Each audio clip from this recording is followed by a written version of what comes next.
পিতামাতাকে কখনো উফ শব্দ পর্যন্ত বলো না। তাদের সাথে গলা উঁচু করে ধমক দিয়ে চক্ষু রাঙিয়ে চক্ষু মোটা করে কথা বলো না। আল্লাহ বলছেন ওয়ালা তানহারহুমা, পিতামাতাকে ধমক দিও না, গলার আওয়াজটাকে কর্কশ বানিয়ে ফেলো না, মোটা করে ফেলো না, চক্ষু রাঙিয়ে পিতামাতার সাথে কথা বলো না। আমি বললাম আল্লাহ তাহলে কি করে আমি আমার মা বাবার সাথে কথা বলবো, আমাকে শিখিয়ে দেন। আল্লাহ বললেন ওয়াকুল লাহুমা কাওলান কারীমা, সবচেয়ে উত্তম ভাষায় সর্বোত্তম ভাবে ভদ্র আর বিনয়ের সাথে তোমার পিতামাতার সাথে তুমি কথা বলো। আহারে আমার মা বাবা আমাকে কোনো একটা বিষয় বললে আজকে আমার গলার আওয়াজ বড় হয়, তুমি কি বুঝো? তারপরে দেখা যায় মা বাপকে ধমক পারে, তুমি বেশি বুঝবা না। তারপরে দেখা যায় পিতা মাতার সাথে গলার আওয়াজ উঁচু করে কথা বলে নাফরমান বেয়াদব সন্তান কোথা থেকে কিভাবে আসলো সব আজ সে ভুলে গেল। এই মাকে এই বাবাকে কি করে সে তো আঘাত করে। এই পিতা মাতা সন্তানের জন্য সীমাহীন এবং অবর্ণনীয় কষ্ট সহ্য করেছে। আজ আপনি আপনার মাকে যা মন চায় তাই বলেন। গতকাল বিয়ে করেছেন, গত মাসে বা গত বছরে বিয়ে করেছেন, সুন্দরী ললনার কথা শুনে মা বাবার সাথে আপনি বেইনসাফি আচরণ করেন, অথচ এই মায়ের কথা আপনি ভুলে গিয়েছেন। আর এই মা কত কষ্ট করেছেন। আল্লাহ বলছেন হামালাতুহু উম্মুহু ওয়াহানান আলা ওয়াহানিন ওয়া ফিসালুহু ফি আমাইন। কষ্টের পর কষ্ট সহ্য করে তোমার মা তোমাকে গর্ভধারণ করেছেন। শীতকাল এসে যাচ্ছে, রাতের বেলা মানুষেরা কত আরাম করে ঘুমায়, আমাদের মা আমাদেরকে পেটে নিয়ে একটা রাত আরাম করে ঘুমাতে পারেন নাই। বিবাহ করার পরে যে সকল ডাকাত তার মাকে তার বাবাকে ধমক দেয়, আমি বলবো তুমি যে রাতের বেলা তোমার বউয়ের সাথে এক বেডে ঘুমাও, একটু বউয়ের দিকে তাকায়ও। বউ যখন প্রেগনেন্ট হয় 2 মাস 3 মাস 1.5 মাস যাওয়ার পরে দেখা যায় রাতের বেলা আপনাকে বউ বলে প্রিয়তম স্বামী আমার তো ঘুম লাগে না, আপনি ঘুমায় যাচ্ছেন। আপনি বলেন বিবি তুমি কেন ঘুমাও না? সে তখন বলে আপনার সন্তান পেটের ভেতরে নড়াচড়া করে আমার কষ্ট হয়। 3 মাস 4 মাস যখন হয়ে যায় বিবি ঘুমাতে পারে না, স্বামীকে বলে প্রিয়তম স্বামী ঘুমাতে পারি না। পেটে হাত দিয়ে দেখেন আপনার বাচ্চাটা কেমন করে নড়াচড়া করে। সে যখন নড়াচড়া করে তখন আমার এত কষ্ট হয় যেন আমার কলিজাটা ছিঁড়ে যাওয়ার উপক্রম হয়ে যায়। নিজের বউয়ের সাথে একই বিছানায় ঘুমায় নাফরমানের নাফরমান। এটা দেখার পরে কেন মায়ের কথা মনে হয় না? আমার মা তো এইভাবে করে আমাকে নিয়ে নিয়ে রাতে না ঘুমিয়ে কলিজা ছেঁড়া কষ্ট সহ্য করে করে আমার জন্য কষ্ট করেছে। কি কষ্ট, কি যন্ত্রণা। আমার মা একদিনও রাতের বেলা তিনি ঘুমাইতে পারেন নাই। এভাবে তার রাত গেল। রাতের বেলা সবাই খুব আরাম করে ঘুমায়, আমার মা ঘুমায় নাই। দিনের বেলা সব মানুষ ক্ষুধা লাগলে পরে খুব সুন্দর করে নাস্তা করে দুপুর বেলা পেট ভরে ভাত খায়। আরে বিয়ে করছেন বউকে কি দেখেন না দুপুর বেলা বমি করে, সন্ধ্যা বেলাও বমি করে। আপনার মা ওইভাবে আপনাকে পেটে নিয়ে ক্ষুধা লাগলে পরে এক বেলাও খেতে পারতো না। এইভাবে বমি করে করে নিজের বেডরুমে গিয়ে গিয়ে কান্না করে বালিশ ভিজিয়ে দিয়েছে। এই রকম করে যে মা একদিন 2 দিন নয় 10 মাস 10 দিন আপনাকে কষ্ট করে গর্ভধারণ করে করে যখন তার ডেলিভারির সময় আসলো, এই মায়ের এত ত্যাগ, এই মায়ের এত কষ্ট। সেই মা বলে আল্লাহ এত কষ্ট করে সন্তানকে আমি পেটে রাখলাম, এখন ডেলিভারির সময় তো আশেপাশে অনেক মহিলা দেখছি মারা যায়, আমি মারা যাই আমার অসুবিধা নাই, কিন্তু 10 মাসের কলিজা ছেঁড়া দন আমার সন্তানটাকে দুনিয়াতে আনো, সে যেন দুনিয়াটা দেখে। আর যখন তার ডেলিভারির রুমে প্রসব বেদনা আরম্ভ হয়ে যায়, আমি তো পুরুষ মানুষ, আমরা পুরুষ মানুষ বুঝি না। বিয়ে যারা করেছেন একটু ওটি রুমে, অথবা এটাকে সম্ভবত লেবার রুম বলে, যে রুমের মধ্যে ডেলিভারি হয় বা বাড়িতে যদি সন্তান হয়, একটু কান পাতবেন, যখন মা প্রসব বেদনা আরম্ভ হয়ে যায়, এক একটা চিৎকার মারে, চিৎকারের চোটে মনে হয় আওয়াজ আল্লাহর আরশে আজিমে গিয়ে কম্পন সৃষ্টি হয়ে যায়। বিজ্ঞান বলছে, চিকিৎসা বিজ্ঞান বলছে, একজন মানুষ সর্বোচ্চ 20 থেকে 25 ইউনিট পর্যন্ত ব্যথা সহ্য করার ক্ষমতা রাখে, কিন্তু একজন মা যখন সন্তানকে ডেলিভারি করেন 20 আর 25 নয়, 50 থেকে 55 ইউনিটের মারাত্মক বেদনা সহ্য করেন। এজন্য আল্লাহর কোরআনে কারিমের শব্দ চয়নের নমুনা দেখেন, হামালাতুহু উম্মুহু ওয়াহানান আলা ওয়াহানিন ওয়া ফিসালুহু ফি আমাইন। কি শব্দ চয়ন করলেন আল্লাহ! আপনারা তো আরবি ভাষা বুঝেন না, কি শব্দ চয়ন এখানে করেছেন আল্লাহ! ওয়াহানান আলা ওয়াহানিন, কষ্টের উপর কষ্ট। শুধু কষ্ট নয়, আল্লাহ নিজেই বলেছেন তোমার মায়ের কষ্টের উপর কষ্ট হয়েছে। আহারে, আমার মা আমাকে জন্ম দিলেন, পেশাব পায়খানার গন্ধ সবার নাকে লাগে, আমার মায়ের নাকে লাগে না। আমার সেই মা খাবার খেতে বসেছেন, আমি পেশাব করেছি, পায়খানা করেছি, আমার মা আমারে কোল থেকে ফেলে দেয় নাই। আজকে আপনার মা, আমি কত সমাজে দেখেছি মা বাপ বুড়া হয়ে গেছে, মা বাপ হয়তো তার শারীরিক দুর্বলতার কারণে বেডের মধ্যে হয়তো পেশাব পায়খানা করে ফেলছে, গালি দেয় বুড়ার ঘরের বুড়া, বুড়ির ঘরের বুড়ি, আমার ঘর নষ্ট করে ফেলেছে, নাফরমান সন্তান। তোমার মা তোমাকে ছোটবেলা খাবার খেতে নিয়ে বসেছে, তুমি পায়খানা করেছো, পেশাব করেছো, তোমার মা তোমাকে কুল থেকে একবারও নামায় নাই। সেই মা, এই যে এখন আপনি দিনের বেলা রাতের বেলা এত সফর করেন, ঘোরাঘুরি করেন, আপনি বলেন তো দেখি, আপনার ফোনে আপনার ঘরের মধ্যে সবচেয়ে মায়ার কল, মহব্বতের কলটা সবার আগে কে দেয়? এই যে আমি আমাদের কথা বলি, রাত 2টা 3টা পর্যন্ত আমরা মাঝে মাঝে সারা রাত আমাদের রাস্তাঘাটে চলে যায়, এতিমের মতো যায়, সামনে কুয়াশা পিছনে কুয়াশা, আপনারা বাড়ি গিয়া ঘুমান, কিন্তু সারাটা রাত আমাদের এতিমের মতো কাটে। সেই রাতে আপনারা শ্রোতারাও ঘুমান, আয়োজকরাও ঘুমান, কোনো খবরও আপনারা আমাদের নেন না, আমার বাড়ির কেউ আমার খবর নেয় না।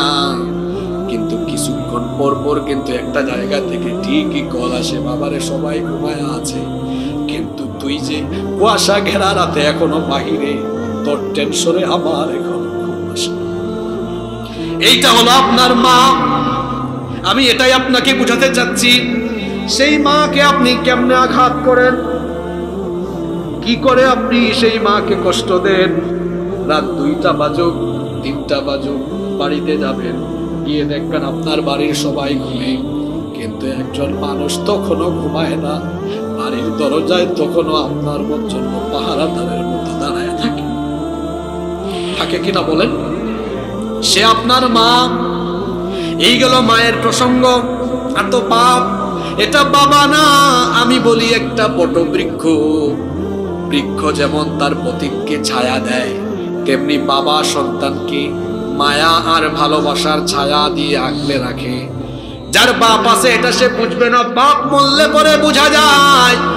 বাবা থাকলে পরে কি হতো? বাবা হলেন মাথার উপরে ছায়া। যার বাবা নাই তার মাথার উপরে কোনো ছায়া নাই। বাপ থাকলে ঘরে খাবারের টেনশন করা লাগে না, ইনকামের টেনশন করা লাগে না, সকালে কি খাবো, দুপুরে কি খাবো, রাতে কি খাবো, এই টেনশন তখন বাবা করে। জিজ্ঞেস করে দেখেন যাদের বাবা নাই, এদের কলিজাটা বাবার কথা মনে পড়লেই ফেটে যায়। সেই বাবা কত কষ্ট করেছে আপনি জানেন না। এটা বুঝতে হলে আপনার সন্তান হওয়ার পরে আপনি দেখবেন। সন্তান হলে বোঝা যায়, বাপ হওয়ার পরে বোঝা যায় আমার বাপ আমার জন্য কত কষ্ট করেছে। আপনার সন্তানের জন্য আপনার মায়া কম না বেশি? একটু অসুস্থ হলে আপনি হাসপাতালে দৌড়ান, আপনার কি মনে পড়ে না আপনার বাপ তো ঠিক একই কাজ করেছে, আপনারও একটু অসুস্থতা হলে পরে আপনাকে নিয়ে দৌড়াদৌড়ি করেছে। সেই মা আর বাপের সাথে আল্লাহ আচরণ শিখাচ্ছেন কেমন হবে। আল্লাহ বলছেন খবরদার তুমি তোমার মা বাবার সাথে কণ্ঠ উঁচা করে কথা বলো না। চক্ষু রাঙিয়ে কথা বলো না, ধমক দিও না, বিরক্ত হয়ে উফ পর্যন্ত বলো না। আল্লাহ শিখিয়ে দিলেন ওয়াকুল লাহুমা কওলান কারীমা। সম্মানের ভাষায় মা বাবার সাথে কথা বলতে হবে, এটা তিনি শিখিয়েছেন। জোরে বলেন তো তিনি কে? জোরে বলেন তিনি কে? সব জায়গায় মা বাবার হুকুম মানতে হবে, কেবল এক জায়গায় মা বাবার হুকুম মানা যায় না, ওই জায়গায় মা বাবার কথা মানা যায় না। আমরা বললাম আল্লাহ কোন জায়গায় আমি আমার পিতা মাতার কথা মানবো না, হুকুম মানবো না? আল্লাহ শিখিয়ে দিলেন ওয়া ইন জাহাদাকা আলা আন তুশরিকা বিমা লাইসা লাকা বিহি ইলমুন ফালা তুতি'হুমা। তোমার মা বাবা যদি তোমাকে এমন কোনো বিষয়ে চাপাচাপি করে, প্রেসার ক্রিয়েট করে, যেই বিষয়ে তোমার জ্ঞান নাই, অর্থাৎ আল্লাহর নাফরমানি হয়, আল্লাহর সাথে শিরক হয়, আল্লাহর সাথে সীমা লঙ্ঘন হয়, এমন কোন বিষয় যদি মা বাপ তোমাকে বলে, যেমন কয়েকটা উদাহরণ দিই, উদাহরণ না দিলে বুঝবেন না। অনেক পরিবারে আছে দেখবেন পিতা মাতা সন্তানকে নেক কাজের কথা না বলে বদ কাজের দিকে উৎসাহিত করে, এমন বহু পরিবার আছে। গ্রামে গঞ্জের চাইতে শহরে এগুলোর পরিমাণ এখন অনেক বেশি। অনেক পরিবারে আছে এই পরিবারের নগ্নতা, বেহায়াপনা, অশ্লীলতা বেশি। কথায় আছে সৎসঙ্গে স্বর্গবাস, অসৎসঙ্গে সর্বনাশ। মেয়েটা কলেজে ইউনিভার্সিটিতে পড়ে, তার সাথীরা ছিল ভালো, কলেজ ভালো, বিশ্ববিদ্যালয় ভালো, থাকতে থাকতে সে বেহায়াপনা, বেলাল্লাপনা ছেড়ে দিয়ে পর্দা আরম্ভ করলো। ওই পরিবার প্রেসার ক্রিয়েট করলো, মা বাপ বলল এত পর্দা করা লাগবে কেন, তুই আমাদের মতো চল। তাইলে এই যে মা বাপ তার মেয়েকে বেপর্দা হওয়ার কথা বলল, এটা কি আল্লাহর পথে তাকে উৎসাহিত করলো না আল্লাহর নাফরমানি করতে বললো? আল্লাহ বলছেন এ ধরনের নাফরমানি সূচক যে কোনো কথা পিতা মাতা বললে এই জায়গায় মা বাবার হুকুম মানবা না। তবে তবে তবে এখানে একটা কথা আছে, তোমার মা বাপ যদি তোমাকে আল্লাহর সাথে নাফরমানি করতেও বলে, তুমি তো সন্তান, তুমি ওই সময়ও তোমার পিতা মাতার সাথে গলা উঁচু করে কথা বলবে না, বরং তুমি তখনও তোমার পিতা মাতার সাথে কেমন আচরণ করবে আল্লাহ শিখালেন। ওয়াসাহিবহুমা ফিদ দুনিয়া মা'রুফা। আল্লাহ বললেন তোমার মা বাবার সাথে তখনও তুমি দুনিয়ায় উত্তম আচরণ করো। কাফির যদি তোমার বাপ যদি কাফির হয়, মা যদি কাফেরা হয়, পিতামাতা যদি জালেম বা জালেমা হয়, বেইনসাফ যদি হয়, আল্লাহ বললেন খবরদার, তারপরেও তোমার বাপ, তারপরেও তোমার মা। আর এই কথাগুলো আমার যুবক ভাইরা বুঝে না। 2 বছর আগে বিয়ে করেছে, কই হুজুর আমার মা বাবা আমার বউয়ের সাথে বেইনসাফি আচরণ করে। বেইনসাফি করুক আর জুলুম করুক, আল্লাহ বলছেন ওয়াসাহিবহুমা ফিদ দুনিয়া মা'রুফা। তুমি তোমার পিতামাতার সাথে এই জায়গায় উত্তম আচরণ করো। পিতামাতা কাফির হলেও তারপরেও তার সাথে বেয়াদবি করা যাবে না। রব্বুল আলামিন কোরআনে কারীমের 4 নম্বর সূরা সূরাতুন নিসা এর 31 নম্বর আয়াতের জন্য বলছেন ইন তাজতানিবু কাবাইরা মা তুনহাউনা আনহু নুকাফির আনকুম সাইয়্যাতিকুম ওয়া নুদখিলকুম মুদখালান কারীমা।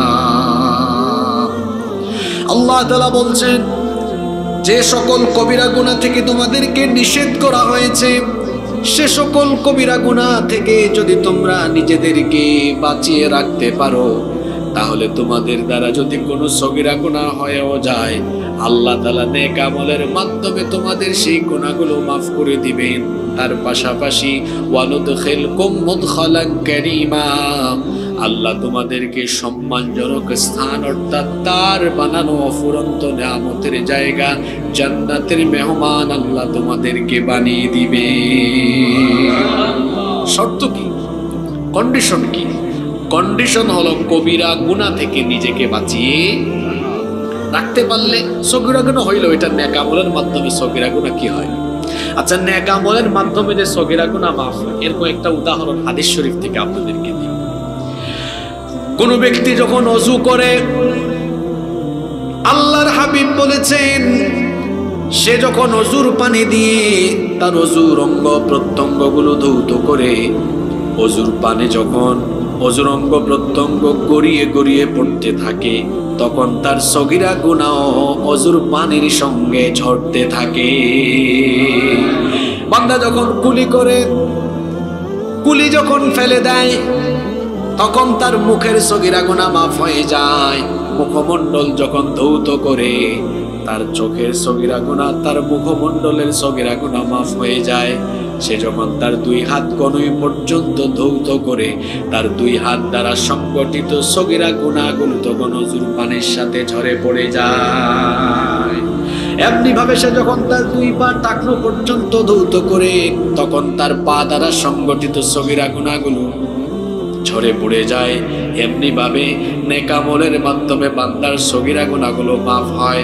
অন্য হাদিসে এসেছে, আল্লাহর নবী বলেছেন, যখন কোনো বান্দা ঘর থেকে বের হয়ে মসজিদ পানে হাঁটা আরম্ভ করে, যখন সে কদম ফেলে, প্রতিটি কদমে কদমে, প্রতিটি পদক্ষেপে পদক্ষেপে তার আমলনামা থেকে সগীরা গুনাহ মুছে দেওয়া হয়। আবার আরেকটি লাভজনক আমল হলো দুরূদ। আল্লাহর নবী বলেছেন, মান সাল্লা আলাইয়া সালাতান ওয়াহিদা, যে ব্যক্তি আমার উপরে একবার দুরূদ পাঠ করবে, সাল্লাল্লাহু আলাইহি আশরু সালাওয়াত, আল্লাহ ওই ব্যক্তির উপরে একবার নয়, আমার উপর একবার দুরূদ বললে ওই ব্যক্তির উপর আল্লাহ রহমত নাজিল করে দেন 10 বার। সুবহানাল্লাহ। শুধু তাই নয়, ওয়া হুত্তাত আনহু আশরু খাতিআ, একবার নবীর উপর দুরূদ পড়ার কারণে আমলনামা খুলে ওই ব্যক্তির আমলনামা থেকে 10টা সগীরা গুনাহ ডিলিট করে দেওয়া হয়। এমনি ভাবে কেউ যদি নেক আমল করতে থাকে, সগীরা গুনাহ মাফ হতে থাকবে, হতে থাকবে, হতে থাকবে। সুবহানাল্লাহ। বুখারীর হাদিস, আল্লাহর নবী বলেছেন, আস-সালাওয়াতুল খামসু ওয়াল জুমআতু ইলাল জুমআতি কাফফারাতুল লিমা বাইনাহুন্না মা লাম তুখশিল কাবাইর। আল্লাহর নবী বলেছেন, যদি কোনো ব্যক্তি কবিরা গুনাহ থেকে সে নিজেকে বাঁচিয়ে রাখতে পারে, আর এই ব্যক্তি যদি প্রতিদিন 5 ওয়াক্ত নামাজ যথাযথ আদায় করে, সকল নেক আমলের মধ্যে সর্বোত্তম নেক আমল হলো 5 ওয়াক্তের নামাজ, কেউ যদি প্রত্যেক 5 ওয়াক্ত নামাজ যথাযথ আদায় করে, এক জুমা থেকে নিয়ে পরবর্তী জুমা পর্যন্ত পুরো সপ্তাহের 5 ওয়াক্ত নামাজ যদি কোনো বান্দা হেফাজত করতে পারে, আদায় করতে পারে, তাহলে তার দ্বারা সংগঠিত সকল সগীরা গুনাহ আল্লাহ এই নেক আমলের মাধ্যমে পূরণ করে দিবেন, মাফ করে দিবেন। কি বুঝলেন দেখি বলেন তো? সগীরা গুনাহ মাফ হয় কি থেকে বেঁচে থাকলে? কবিরা গুনাহ। আপনারা কথা বলেন, কি থেকে বেঁচে থাকলে? কবিরা গুনাহ থেকে। আপনি ভাবতে পারেন, হুজুর এত বিষয় তুই আজকে এটা শুরু করছেন কেন? একটু পরে বুঝবেন কেন শুরু করছি এটা। তাহলে বলেন, সগীরা গুনাহ মাফ হয়, শর্ত আছে। কি থেকে বাঁচতে হবে? ওই দিক থেকে আওয়াজ হয় না। কি গুনাহ? আপনারা কি ভাবছেন আমি ভূমিকা দিব 10 মিনিট আহমদহু কইয়া তারপরে আরো কিছু সময়? কি মানুষের প্রথম দিকে মনোযোগ থাকে বেশি, মূল মূল কথার জন্য আমি শুরুতেই বলে ফেলি। মনোযোগ আছে তো আপনাদের? সময় নষ্ট করা যাবে না। তাহলে সগীরা গুনাহ মাফ হবে, শর্ত হলো কি থেকে বেঁচে থাকতে হবে। প্রশ্ন হলো এবার, তার কবিরা গুনাহের সংখ্যা কত? এ ব্যাপারে ইখতিলাফ আছে। কবিরা গুনাহের সংখ্যা নিয়ে ইখতিলাফ আছে। তবে আমরা আজকে এমন কয়েকটি কবিরা গুনাহ নিয়ে কথা বলবো, যে কবিরা গুনাহতে আমাদের রাষ্ট্র, দেখেন রাষ্ট্র, সমাজ, পরিবার, ব্যক্তি অহরহ হর হামেশা এই কবিরা গুনাহ করে যাচ্ছে। আর একটু আগে বলছিলাম, কবিরা গুনাহ করলে কিন্তু জাহান্নাম থেকে নিজেকে বাঁচানো অত্যন্ত। যে কবিরা গুনাহে লিপ্ত তার কোনো নেক আমল কবুল হয় না। ফর এক্সাম্পল, একজন ব্যক্তি অন্যায়ভাবে মানুষ খুন করে, এটা সগীরা গুনাহ না কবিরা গুনাহ? ও বাপ রে বাপ, 70 রাকাত তাহাজ্জুদ করে, আবার সকালবেলা ঘুম থেকে উঠে কি খুঁজে? কথা বলছেন না কেন? আবার দিনের বেলা মানুষ খুন করে, গণহত্যা চালায়, মানুষ হত্যা করা সগীরা গুনাহ না কবিরা গুনাহ? তো যে ব্যক্তি কবিরা গুনাহ করে আবার সকালবেলা ঘুম থেকে উঠে যায় নামাজও খুঁজে, রাতের বেলা 70 আর 700 রাকাত পড়ুক না কেন, কবিরা গুনাহে যে ব্যক্তি লিপ্ত তার কোনো আমল আল্লাহ অ্যাকসেপ্ট করেন না। কথা কি বোঝা যায়? এই জাতের বহুত হাদিস আবু আছে না? হাদিস সাহেব কিন্তু 14 গ্রামে আবার মানুষের বাড়িঘর দখল করে রাখছে, সিন্ডিকেট, চাঁদাবাজি, লুটতরাজ, তারপরে মিথ্যা মামলা, সব ধরনের কবিরা গুনার সাথে কানেকশন আছে। আর হজের সময় গিয়ে বলে লাব্বাইক আল্লাহুম্মা লাব্বাইক লাব্বাইক লা শারীকা লাক লাব্বাইক ইন্নাল হামদা ওয়ান নি'মাতা লাকা ওয়াল মুলক লা শারীকা লাক। লাব্বাইক পড়ছে, আল্লাহ আমি হাজির। আল্লাহ বলেন তোর মতো হারামখোর, তোর মতো কবিরা গুনাহে লিপ্ত থাকা ব্যক্তির অ্যাটেন্ডেন্স আমি আল্লাহ কবুল করলাম না। তাহলে যে গুনাহে লিপ্ত থাকলে মানুষের আমল আল্লাহ কবুল করেন না, ওই গুনার নাম কি? জোরে বলেন। আমাদের সমাজ থেকে নিয়ে রাষ্ট্র পর্যন্ত বিভিন্ন ক্যাটাগরিতে আজ এই কবিরা গুনাহগুলো হচ্ছে হরহামেশা। আপনি টেরও পাচ্ছেন না, একটু পরে দেখবেন কতজনের সাথে কমন পড়ে এখানে।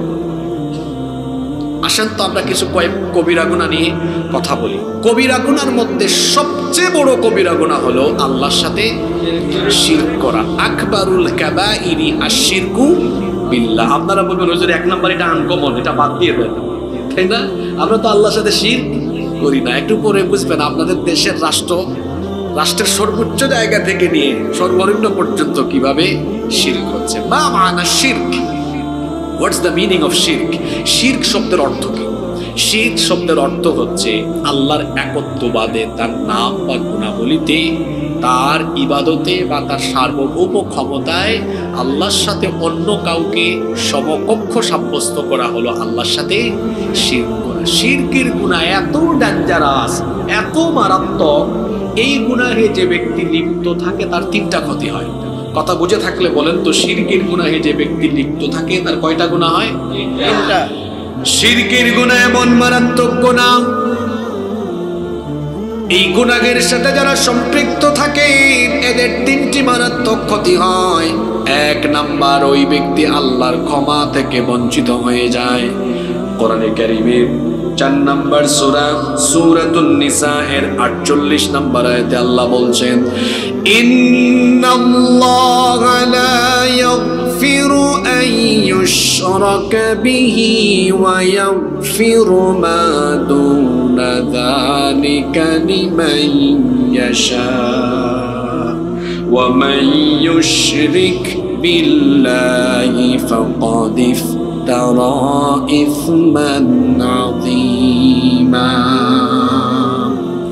আল্লাহ তাআলা বলছেন, নিশ্চয়ই আল্লাহ শিরকের গুনাহ ছাড়া অন্য যে কোনো গুনাহ ক্ষমা করে দেন, কিন্তু শিরকের গুনাহ আল্লাহ ক্ষমা করেন না। তার মানে হলো যেই ব্যক্তি শিরকের সাথে লিপ্ত ওই ব্যক্তি আল্লাহর ক্ষমা থেকে বঞ্চিত।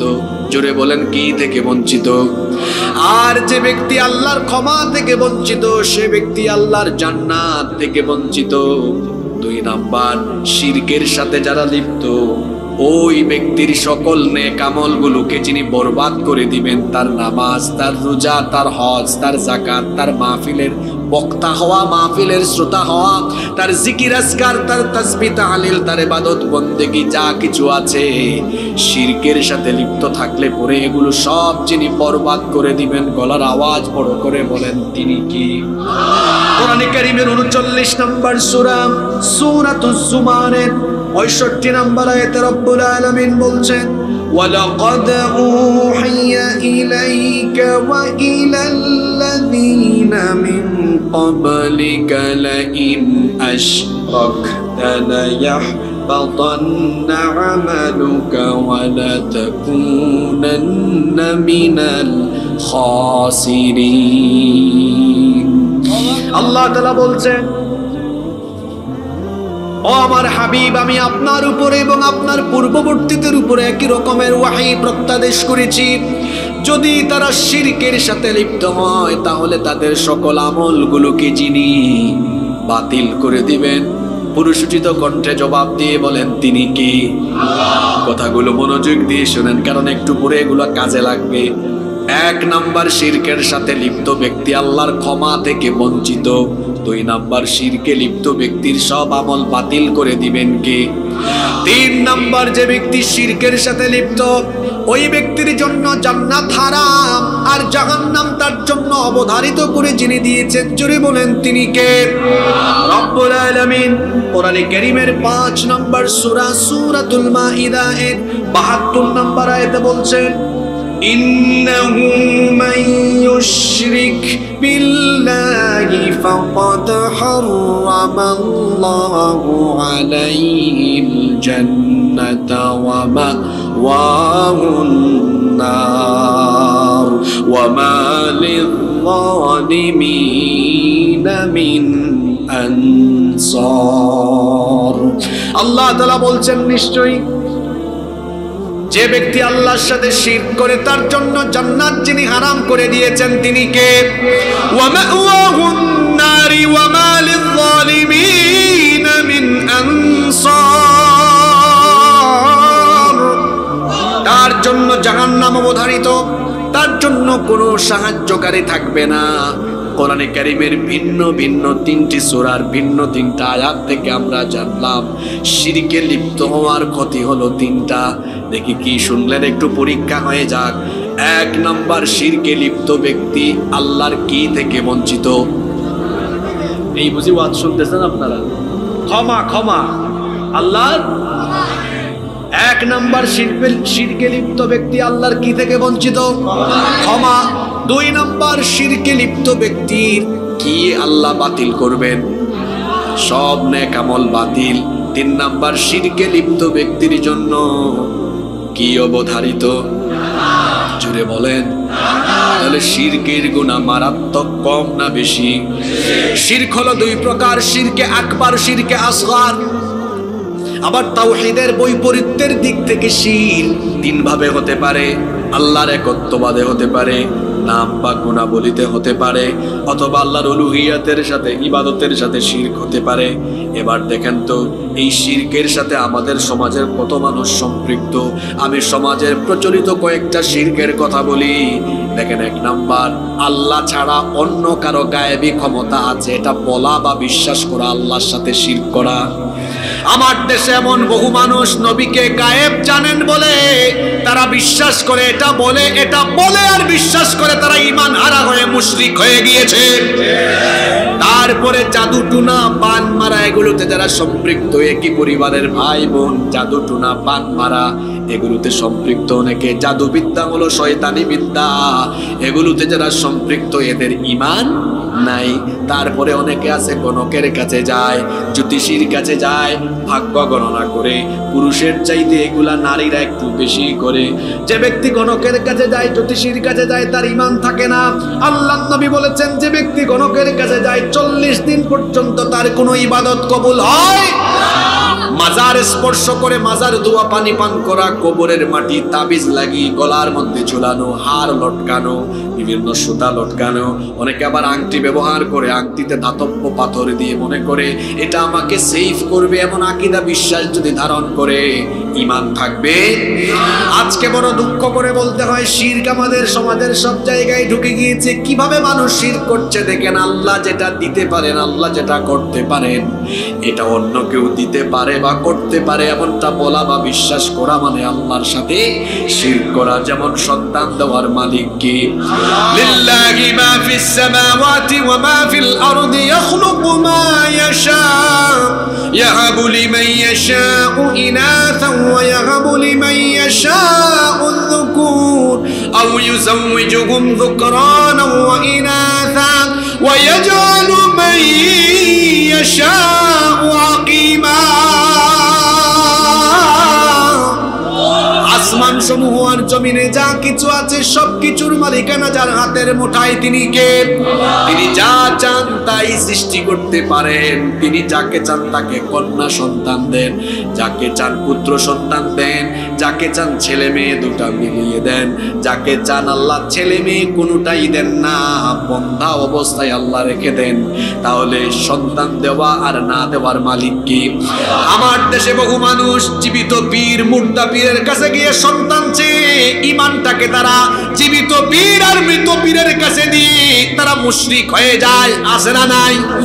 শিরক আজকে সব জায়গায় ঢুকে গিয়েছে। আল্লাহর ইবাদতের সাথে কেমনে শিরক হয় এবার বলি।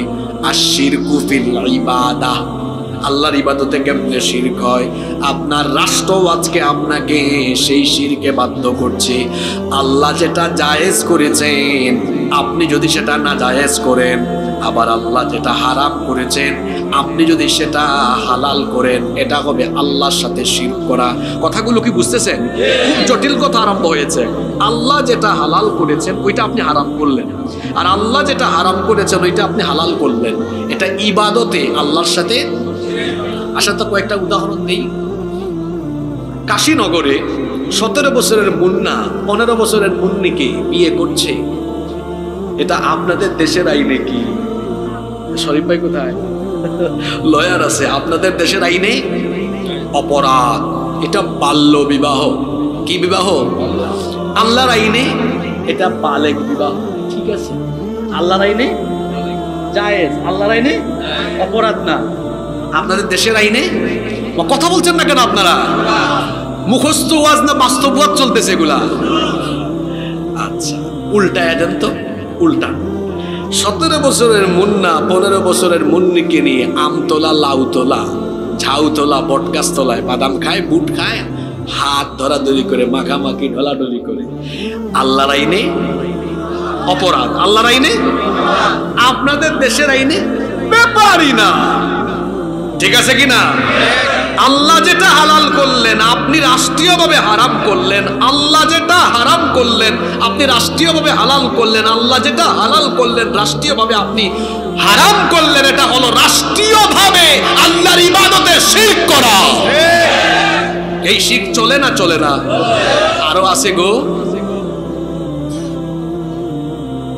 মদ আল্লাহর আইনে শুধু কি হারাম? আল্লাহ বলেছেন ইন্নামাল খামরু ওয়াল মাইসিরু ওয়াল আনসাবু ওয়াল আজলামু, এগুলো হলো রিজসুম মিন আমালিশ শাইতান, এগুলো শয়তানি কাজ। এটা আল্লাহ হারাম করেছেন। আপনার দেশ কি করেছে? না না, এটা খুব সীমিত পরিবেশ, সীমিত পরিসরে। এটার নামও আছে সুন্দর, মাদক নিয়ন্ত্রণ। নামটা দেখছেন কি শয়তানি নাম, মানে নিয়ন্ত্রিত মাত্রায় সেবন করেন। আমি গত সপ্তাহে গুলশানে দুপুরবেলা আমরা লাঞ্চ করতে ঢুকেছি। ভিআইপি এলাকা তো, দেখি একটা রেস্টুরেন্ট, বাইরে লেখা আছে এখানে মাদক নিয়ন্ত্রণ অধিদপ্তরের অনুমোদিত প্রতিষ্ঠান থাকা, এখানে বারে ঢুকে আপনি সেবন করতে পারবেন। তাহলে মাদক নিয়ন্ত্রণ অধিদপ্তর কোথাও কোথাও লাইসেন্স দিচ্ছে, পারমিশন দিচ্ছে। আপনার দেশের আইন পারমিশন দিচ্ছে, আর আল্লাহ এটা কি করেছেন? আল্লাহ করলেন হারাম, আপনি করলেন হালাল। এটা হলো রাষ্ট্রীয়ভাবে আল্লাহর সাথে শিরক করা। আরো আছে গো সেকুলারিজম, ধর্ম নিরপেক্ষ মতবাদ। এটা শয়তানি মতবাদ। শয়তানের কোনো ধর্ম নাই, শয়তানের কোনো কি নাই। হিন্দু, বৌদ্ধ, খ্রিস্টান, মুসলিম, ইহুদি সবাইকে এক লাইনে দাঁড় করান, তাকে জিজ্ঞেস করেন তুমি কি তোমার ধর্মের পক্ষে? আপনাদের কি মনে হয় ওরা পক্ষে থাকবে না বিপক্ষে থাকবে? মুসলমান নামাজে যায়, হিন্দু পূজায় যায়, বৌদ্ধ পেকুডায় যায়, খ্রিস্টান গির্জায় যায়। ইহুদিদের এটার নাম কি? চার্চ নাকি? যাই হোক, যেটা হয়েছে হোক, মাথায় আসতেছে না এখন। সব জিনিস তো মাথায় সব সময়, সে তার জিনিসে যায়। তাহলে সবাই পক্ষে না বিপক্ষে? জোরে বলেন, পক্ষে না বিপক্ষে? কোনোটাতেই যায় না। মসজিদেও যায় না, মন্দিরেও যায় না, গির্জায় যায় না, পেগুডায় যায় না, কোথাও যায় না একজন। তার নাম কি? জোরে বলেন, তার নাম কি? শয়তানের কোনো কি নাই ধর্ম। তাহলে ধর্ম নিরপেক্ষ মতবাদ এটা শয়তানি মতবাদ। আজকে সেই ধর্ম নিরপেক্ষ মতবাদ 90% মুসলমানদের সংবিধানের মধ্যে সেটা সংযোজন করা। ইউনূস সাহেব সংবিধান সংস্করণের কাজ নাকি করবেন শুনেছি। যদি এটা করেন তাহলে আমাদের কথা হলো 90% মুসলমানের দেশে তাদের ঈমান আকীদা বিধ্বংসী এই ধর্মনিরপেক্ষ মতবাদ সংবিধানের যে অনুচ্ছেদে আছে সেখান থেকে এটা বাতিল করে বঙ্গোপসাগরে নিক্ষেপ করতে হবে।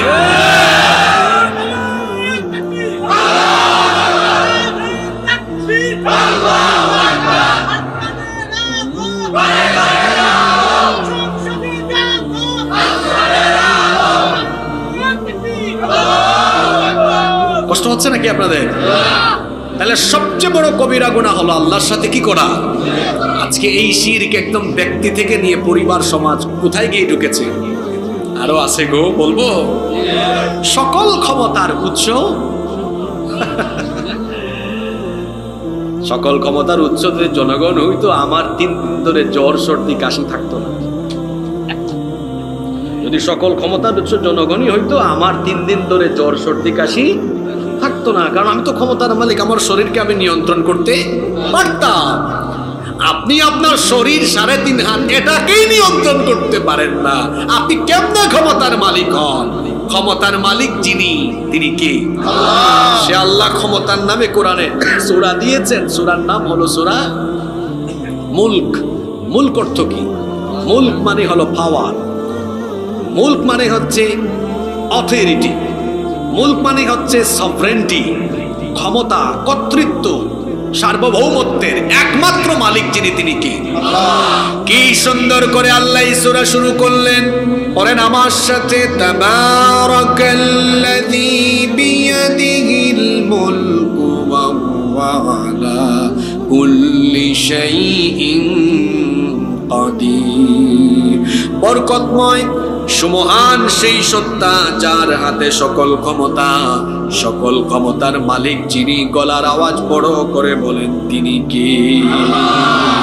কষ্ট হচ্ছে আপনাদের? খুব সুন্দর সুন্দর পয়েন্ট আছে। আপনারা কি এই 30-35 মিনিট আমাকে খুব মনোযোগের সাথে সময় দিতে পারবেন?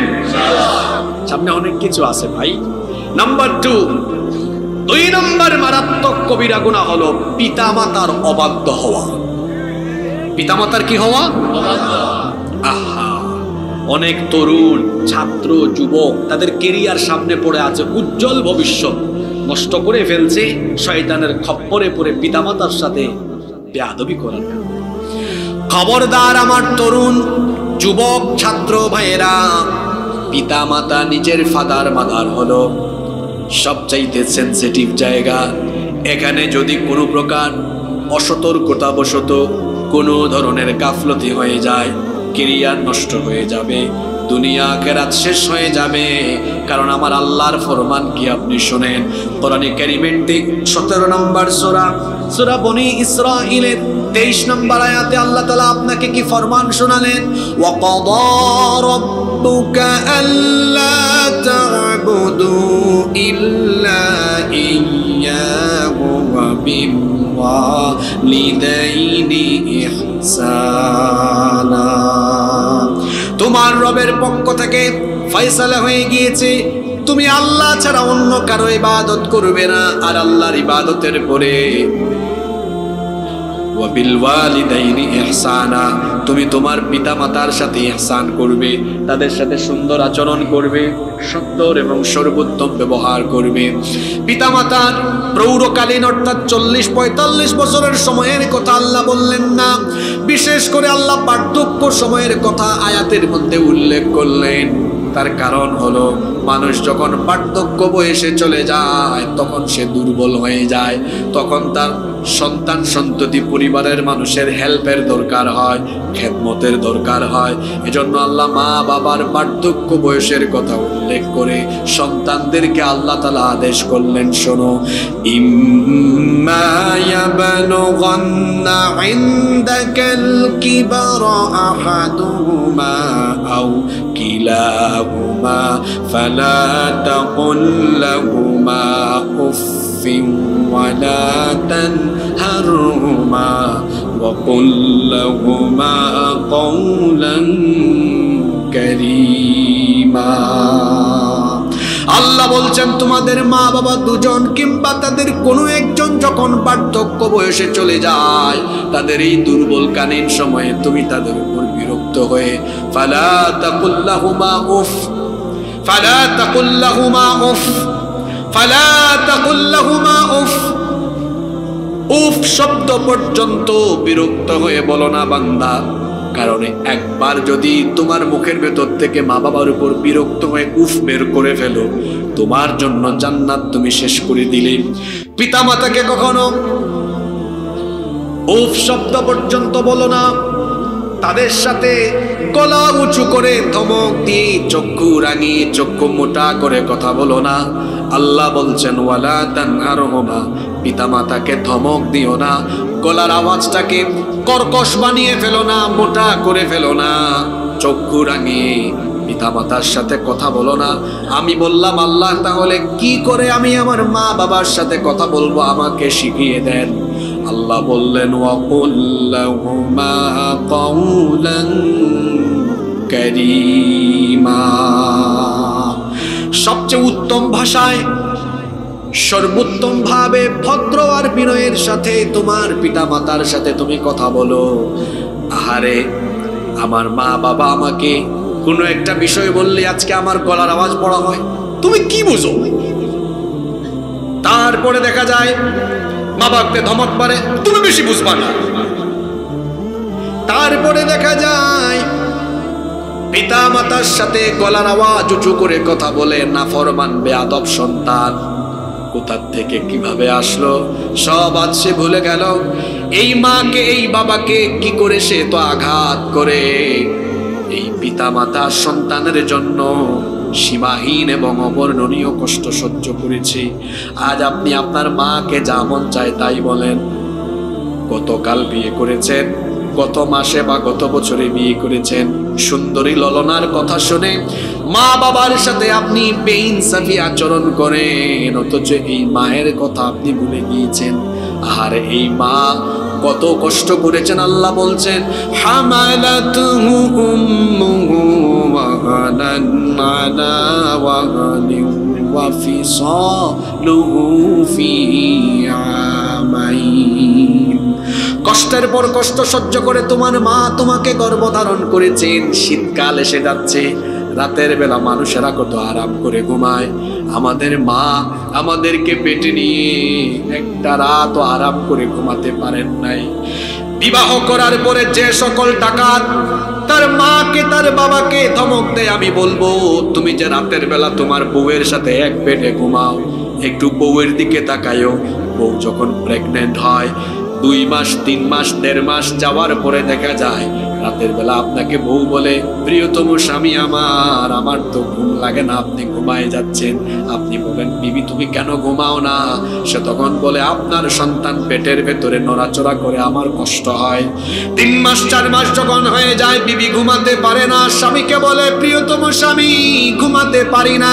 পেটে হাত দিয়ে দেখেন আপনার বাচ্চাটা কেমন করে নড়াচড়া করে। সে যখন নড়াচড়া করে তখন আমার এত কষ্ট হয় যেন আমার কলিজাটা ছিঁড়ে যাওয়ার উপক্রম হয়ে যায়। নিজের বউয়ের সাথে একই বিছানায় ঘুমায় নাফরমানের নাফরমান, এটা দেখার পরে কেন মায়ের কথা মনে হয় না?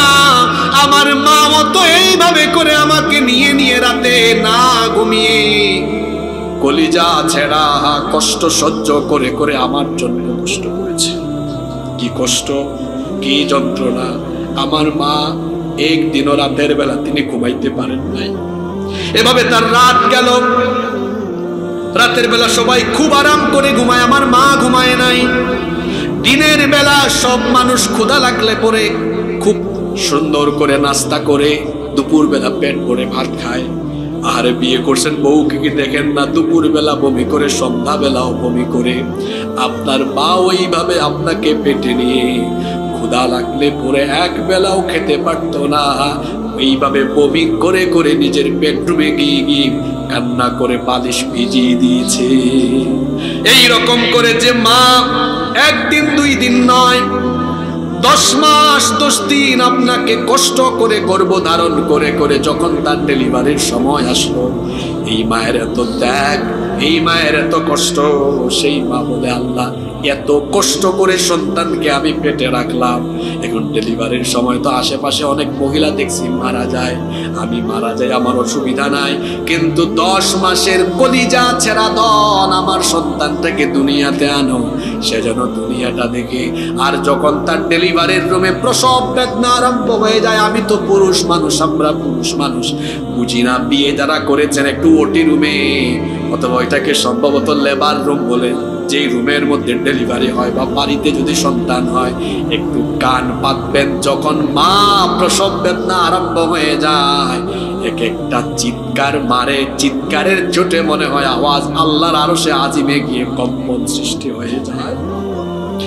বিজ্ঞান বলছে, চিকিৎসা বিজ্ঞান বলছে, একজন মানুষ সর্বোচ্চ 20 থেকে 25 ইউনিট পর্যন্ত ব্যথা সহ্য করার ক্ষমতা রাখে, কিন্তু একজন মা যখন সন্তানকে ডেলিভারি করেন 20 আর 25 নয়, 50 থেকে 55 ইউনিটের মারাত্মক বেদনা সহ্য করেন।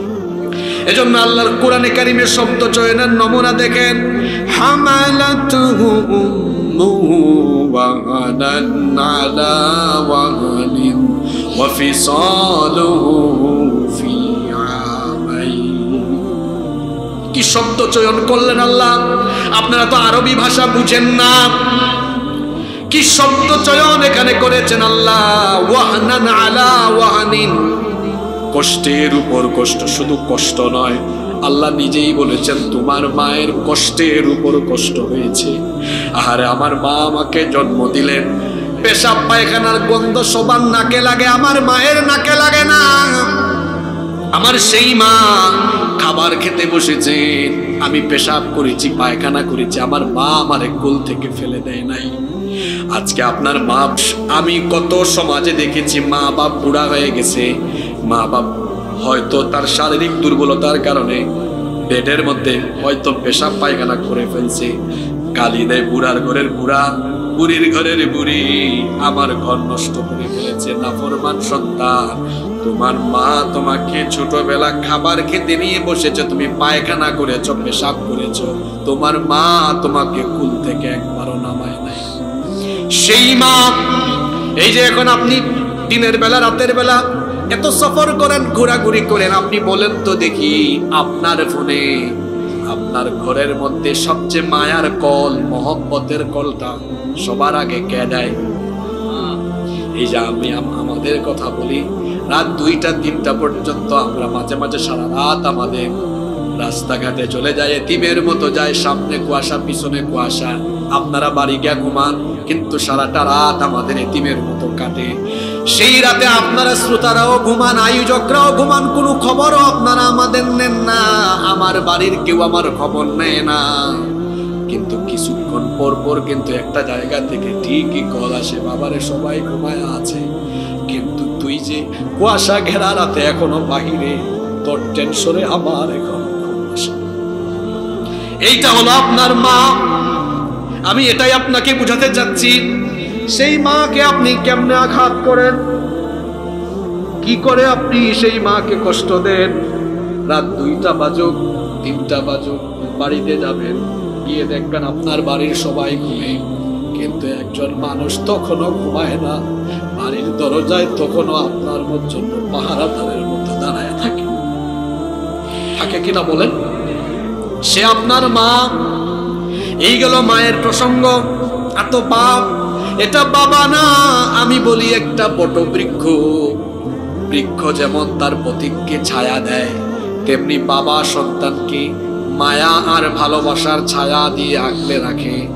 যার বাপ আছে এটা সে বুঝবে না, বাপ মরলে পরে বোঝা যায় বাবা থাকলে পরে কি হতো। বাবা হলেন মাথার উপরে ছায়া, যার বাবা নাই তার মাথার উপরে কোনো ছায়া নাই। বাপ থাকলে ঘরে খাবারের টেনশন করা লাগে না, ইনকামের টেনশন করা লাগে না, সকালে কি খাবো, দুপুরে কি খাবো, রাতে কি খাবো, এই টেনশন তখন বাবা করে। জিজ্ঞেস করে দেখেন যাদের বাবা নাই, এদের কলিজাটা বাবার কথা মনে পড়লেই ফেটে যায়।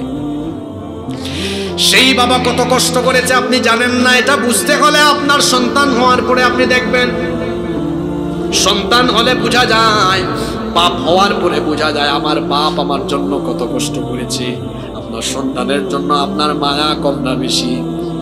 একটু অসুস্থ হলে আপনি হাসপাতালে দৌড়ান, আপনার কি মনে পড়ে না আপনার বাপ তো ঠিক একই কাজ করেছে, আপনারও একটু অসুস্থতা হলে পরে আপনাকে নিয়ে দৌড়াদৌড়ি করেছে। সেই মা আর বাপের সাথে আল্লাহ আচরণ শিখাচ্ছেন কেমন হবে। আল্লাহ বলছেন খবরদার তুমি তোমার মা বাবার সাথে কণ্ঠ উঁচা করে কথা বলো না, চক্ষু রাঙিয়ে কথা বলো না, ধমক দিও না, বিরক্ত হয়ে উফ পর্যন্ত বলো না। আল্লাহ শিখিয়ে দিলেন ওয়াকুল লাহুমা কওলান কারীমা, সম্মানের ভাষায় মা বাবার সাথে কথা বলতে হবে। এটা যিনি শিখিয়েছেন, জোরে বলেন তো তিনি কে? জোরে বলেন তিনি কে? সব জায়গায় মা বাবার হুকুম মানতে হবে, কেবল এক জায়গায় মা বাবার হুকুম মানা যায় না, কয় জায়গায় মা বাবার কথা মানা যায় না। আমরা বললাম আল্লাহ কোন জায়গায় আমি আমার পিতা মাতার কথা মানবো না, হুকুম মানবো না? আল্লাহ শিখিয়ে দিলেন ওয়া ইন জাহাদাকা আলা আন তুশরিকা বিমা লাইসা লাকা বিহি ইলমুন ফালা তুতি'হুমা। তোমার মা বাবা যদি তোমাকে এমন কোনো বিষয়ে চাপাচাপি করে, প্রেসার ক্রিয়েট করে, যেই বিষয়ে তোমার জ্ঞান নাই, অর্থাৎ আল্লাহর নাফরমানি হয়, আল্লাহর সাথে শিরক হয়, আল্লাহর সাথে সীমা লঙ্ঘন হয়, এমন কোনো বিষয় যদি মা বাপ তোমাকে বলে, যেমন কয়েকটা উদাহরণ দিই, উদাহরণ না দিলে বুঝবেন না। অনেক পরিবারে আছে দেখবেন পিতা মাতা সন্তানকে নেক কাজের কথা না বলে বদ কাজের দিকে উৎসাহিত করে, এমন বহু পরিবার আছে। গ্রামে গঞ্জের চাইতে শহরে এগুলোর পরিমাণ এখন অনেক বেশি। অনেক পরিবারে আছে এই পরিবারের নগ্নতা, বেহায়াপনা, অশ্লীলতা বেশি। কথায় আছে সৎ সঙ্গে স্বর্গবাস, অসৎ সঙ্গে সর্বনাশ।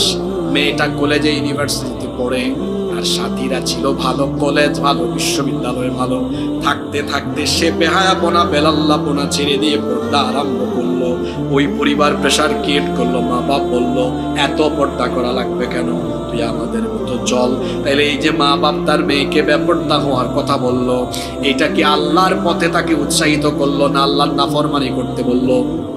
আল্লাহ বলছেন এ ধরনের নাফরমানি সূচক যে কোনো কথা পিতা মাতা বললে এই জায়গায় মা বাবার হুকুম মানবা না। তবে এখানে একটা কথা আছে, তোমার মা বাপ যদি তোমাকে আল্লাহর সাথে নাফরমানি করতেও বলে, তুমি তো সন্তান, তুমি ওই সময়ও তোমার পিতা মাতার সাথে গলা উঁচু করে কথা বলবে না, বরং তুমি তখনও তোমার পিতা মাতার সাথে কেমন আচরণ করবে আল্লাহ শিখালেন ওয়াসাহিবহুমা ফিদ দুনিয়া মা'রুফা। আল্লাহ বললেন তোমার মা বাবার সাথে তখনও তুমি দুনিয়ায় উত্তম আচরণ। কাফির যদি তোমার বাপ যদি কাফির হয়, মা যদি কাফেরা হয়, পিতামাতা যদি জালেম বা জালেমা হয়, বেইনসাফ যদি হয়, আল্লাহ বললেন খবরদার তারপরেও তোমার বাপ, তারপরেও তোমার মা। আর এই কথাগুলো আমার যুবক ভাইরা বুঝে না। 2 বছর আগে বিয়ে করেছে, কই হুজুর আমার মা বাবা আমার বউয়ের সাথে বেইনসাফি আচরণ করে। বেইনসাফি করুক আর জুলুম করুক, আল্লাহ বলছেন ওয়াসাহিবহুমা ফিদ দুনিয়া মা'রুফা। তুমি তোমার পিতামাতার সাথে এই জায়গায় উত্তম আচরণ করো, পিতামাতা কাফির হলেও তারপরেও তার সাথে বেয়াদবি করা যাবে না। আসমা বিনতি আবু বকর, আসমা রাদিয়াল্লাহু আনহা, তিনি নবীজির দরবারে আসলেন। শুনতেছেন ঘটনা? এসে বললেন ইয়া রাসূলুল্লাহ, মহব্বতে আমরা বলি সাল্লাল্লাহু, ও নবী আমার মা এখনো মুশরিকা, তিনি এখনো ঈমান আনয়ন করেন নাই, আমার মা কাফিরা, তো আমার মায়ের সাথে আমি কি করব? আল্লাহর নবী বললেন বাড়ি যাও, তোমার মা যদি এখনো ঈমান নাও আনে, সন্তান হিসাবে তোমার উচিত তোমার মার সাথে সুন্দর আচরণ করে তোমার মায়ের খেদমত করা। আরেকজন সাহাবী আছেন, এই সাহাবীকে বলা হয় বিড়াল ছানার পিতা। নবীজির কাছে আসছিলেন, পকেটের মধ্যে নবীজি বিড়াল দেখলেন, বললেন ইয়া আবা হুরায়রা। আল্লাহ নবীকে বললেন নবী আপনার জবান থেকে এই নাম বের হয়েছে, তো আমার নাম আজকে থেকে আবু হুরায়রা। আল্লাহু আকবার। এই সাহাবী ঈমান এনেছেন, কিন্তু তার মা তখনও কাফেরা। শুনতেছেন? ঈমান আনার কারণে তার মা প্রতিদিন তাকে বকা দেয়, প্রতিদিন তাকে গালি দেয়। আল্লাহর নবীর দরবারে তিনি আসেন, মায়ের সহ্য হয় না, গালি বকা দিতে দিতে দিতে দিতে একদিন তিনি তার সন্তানের গায়ে হাত তুললেন। আবু হুরায়রা কেঁদে কেঁদে কেঁদে কেঁদে নবীর দরবারে আসলেন। আল্লাহর নবী বললেন, আমার প্রিয় আবু হুরায়রা, তুমি কাঁদো কেন? আবু হুরায়রা রাদিয়াল্লাহু আনহু বললেন, নবীজি, আমার মা প্রতিদিন আমাকে গালি দেয়, বকা দেয়। নবীজি বললেন, কেন বকা দেয়? তিনি বললেন, আমি যে ঈমান এনেছি, আমার মায়ের ভালো লাগে না, প্রতিদিন গালি দেয়, বকা দেয়, কিন্তু আজকে আমার মা আমার গায়ে হাত তুলেছে, কষ্ট পাইছে, এই জন্য কাঁদি। নবীজি বললেন, তোমার মা তোমাকে গালি দেয়, তোমার মা তোমাকে বকা দেয়, তোমার মা তোমাকে মেরেছে, তুমি কি আমার কাছে অভিযোগ করো নাকি? যদি অভিযোগ করেই থাকো তো আমি রাসূল বলছি, শোনো, তোমার মা তোমাকে যদি গালি দেয়, বকাও দেয়, এখানে আমার কিছু করার নাই, বাড়ি যাও, গিয়ে তোমার কাফেরা মায়ের সাথে তুমি উত্তম আচরণ করো। ছাত্ররা, যুবকরা বলেন, আমার চাচারা চুপ থাকেন, কি বুঝছো তোমরা? মা কাফের, জালেম। আমি ওই দিন এক মাহফিলে গেছি, এক সন্তান এসে মাহফিলে লাগিতে বলে, হুজুর, আমার বাপ বড় জালিম, এই জুলুম। আমি বললাম, বেয়াদব ছেলে, বাড়ি যাও, তোমার জালেম বাপের সাথেও তুমি গিয়ে উত্তম আচরণ করো, হুকুম কার? কত বড় কথা! মা বাপ কাফের হোক, জালেম হোক, এই মা বাবার পায়ের তলায় বেহেশত রেখেছেন কে? জোরে বলেন কে? পিসাবের মুরিদ হয়ে জান্নাতের তালাশ করো, জান্নাত আল্লাহ ঘরের ভিতরে রেখে দিয়েছে, মায়ের পায়ের তলে আল্লাহ জান্নাত রেখে দিয়েছেন, ঠিক কি না? পিতা মাতার সাথে নাফরমানি করা, এটা আরেকটা কবিরা গুনাহ, এটা আরেকটা কি গুনাহ? ছাত্র ভাইরা যারা পড়াশোনা করো, তোমার কেরিয়ার নষ্ট হয়ে যাবে, তোমার দুনিয়া আখিরাত শেষ হয়ে যাবে। কেউ যদি দুনিয়ায় রিজিক চায়, সম্মান চায়, মর্যাদা চায়, সেজন্য মায়ের খেদমত করে মায়ের পায়ের কাছে পড়ে থাকেন, আল্লাহ গোটা দুনিয়া আপনার পায়ে ফালাইয়া দিবেন। মা বাপকে খেদমত করেন, মা বাপকে খুশি করেন। রিদার রাব্বি ফি রিদাল ওয়ালিদ ওয়া সাখাতার রাব্বি ফি সাখাতিল ওয়ালিদ। পিতার সন্তুষ্টিতে আল্লাহ সন্তুষ্ট, বাপের অসন্তুষ্টিতে আল্লাহ অসন্তুষ্ট। আমার দিকে তাকান, একটু মনোযোগ দিয়ে শোনেন। আপনি যখন ছোটবেলা ঘুমাতেন না, একটু বিবাহিত ভাইরা আওয়াজ দেন তো, আমিও তো আপনাদের কাতারে আছি, বিষয়গুলো আমি বুঝি। বিবাহিত ভাইরা একটু কথা বললেন। আপনার সন্তান যে রাতে কে কে ব্যয় ব্যয় করে কান্না করে রাত 3টা 4টা, বলেন তো আপনার তখন সন্তানের প্রতি মায়া লাগে কি লাগে না? তখন কি আপনি ঘুমান না? বাচ্চাটারে নিয়ে আপনি হাঁটাহাঁটি করেন। বলেন, অবিবাহিতরা কি, আপনাদের তো অভিজ্ঞতাই নাই, এরাও বলে এটা নাকি অভিজ্ঞতা নিয়ে ফেলছে? কুলে নেন কিনা, কুলে নেন কিনা? আমার তো বাচ্চা আছে, কুলে নেই, খারাপ লাগে, মায়া লাগে না? তা আপনার বাপ যে 55-60 বছর বয়স, পায়ে বাতের ব্যথা, এখানে মাজায় ব্যথা, কোমরে ব্যথা, মেরুদণ্ডে ব্যথা, মাথায় ব্যথা, আপনার দুর্বল কালে, আপনার ছোট কালে আপনার বাপ, আপনার মা এখানে কুলে নিয়ে আপনাকে রাতের বেলা হেঁটে হেঁটে ঘুম পাড়ালো।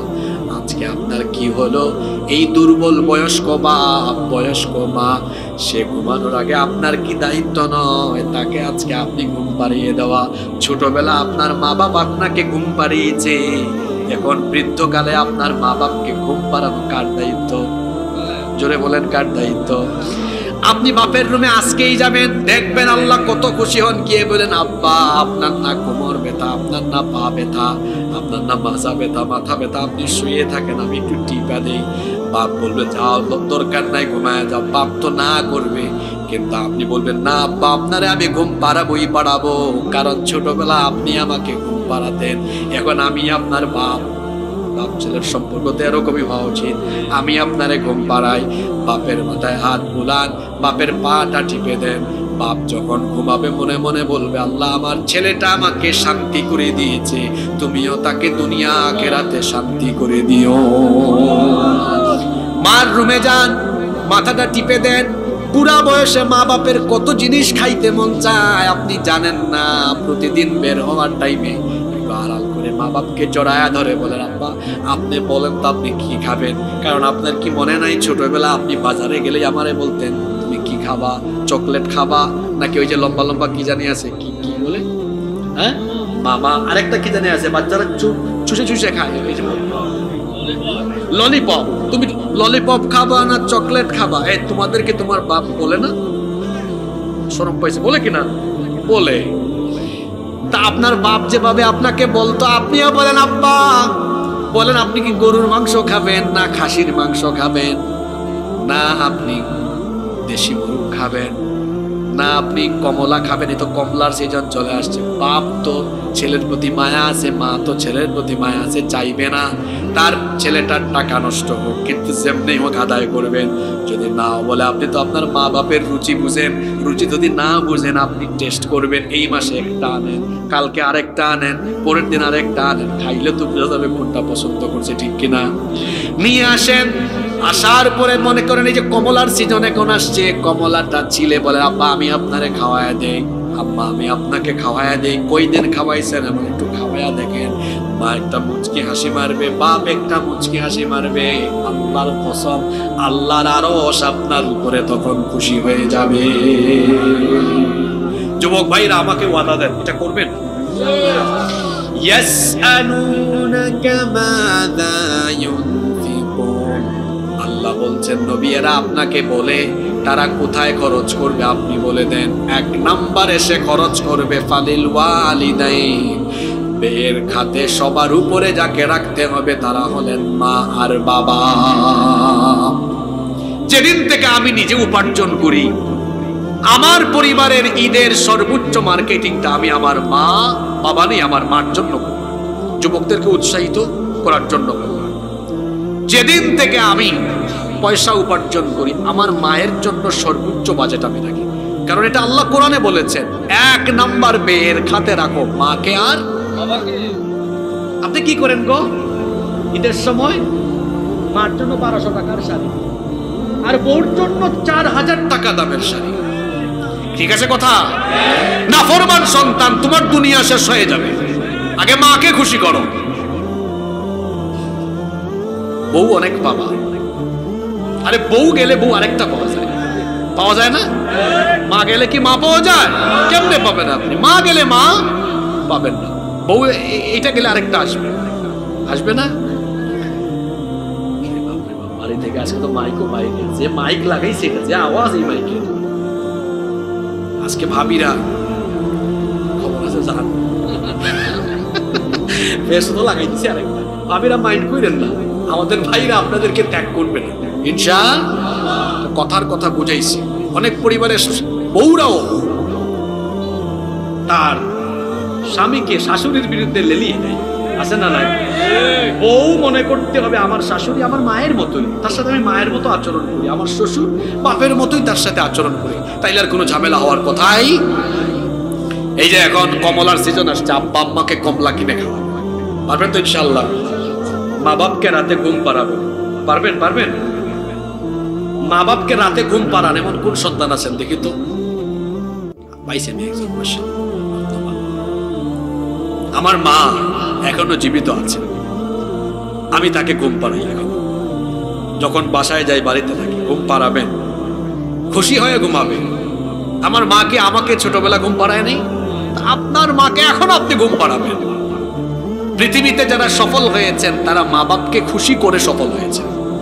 মা বাপের দোয়া কেমন জানেন?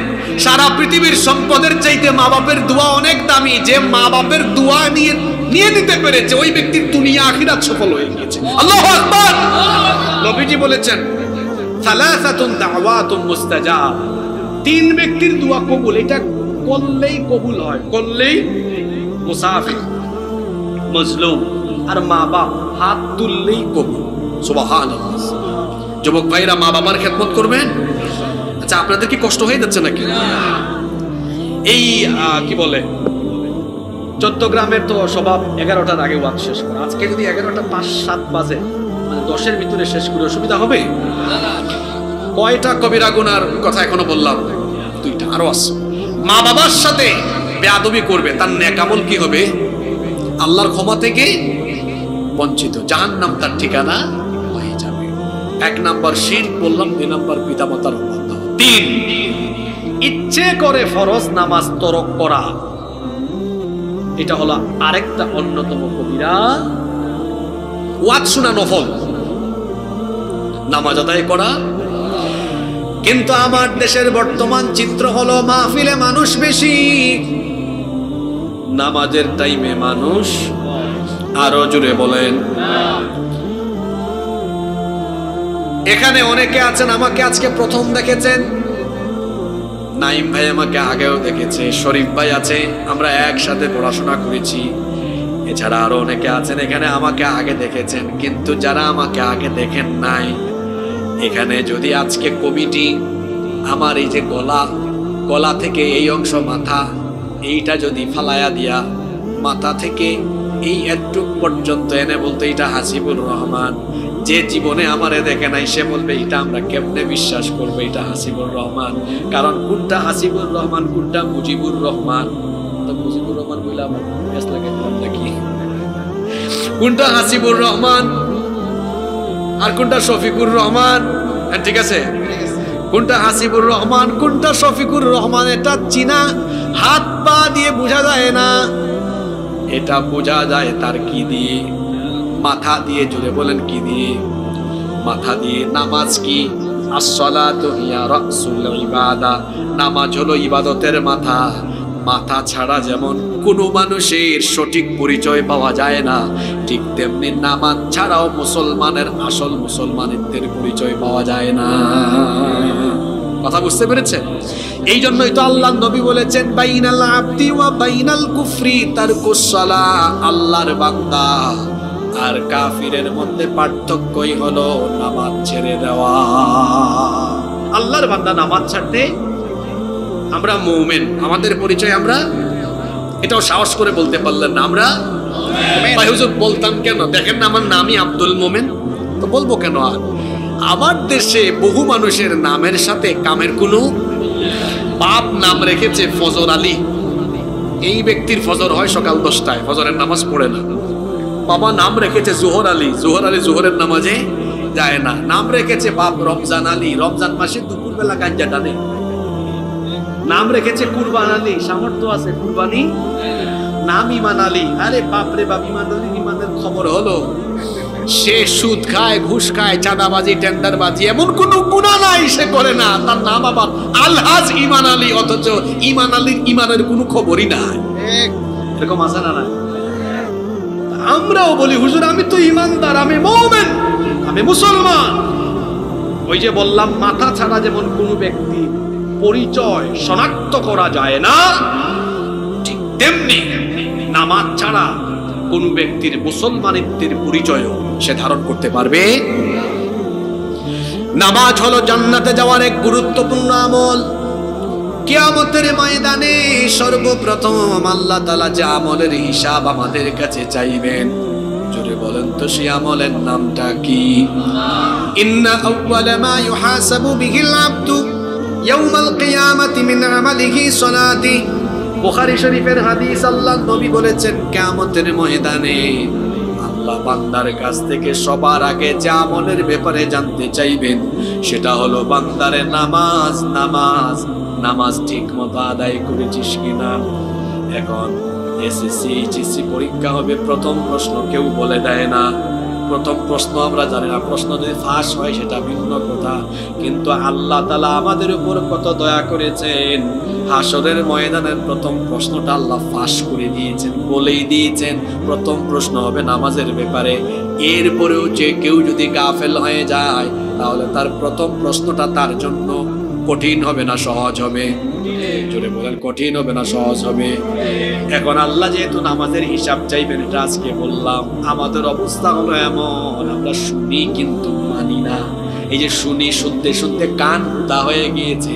হুজুররা শোনায় সবার আগে নামাজের হিসাব, তারপরেও ফজর না পড়ে ঘুমায়া থাকে। এই যে ফজর না পড়ে ঘুমিয়ে আছে, ওই ব্যক্তির জোহরের সময় জানাজা হওয়ার সম্ভাবনা আছে না নাই?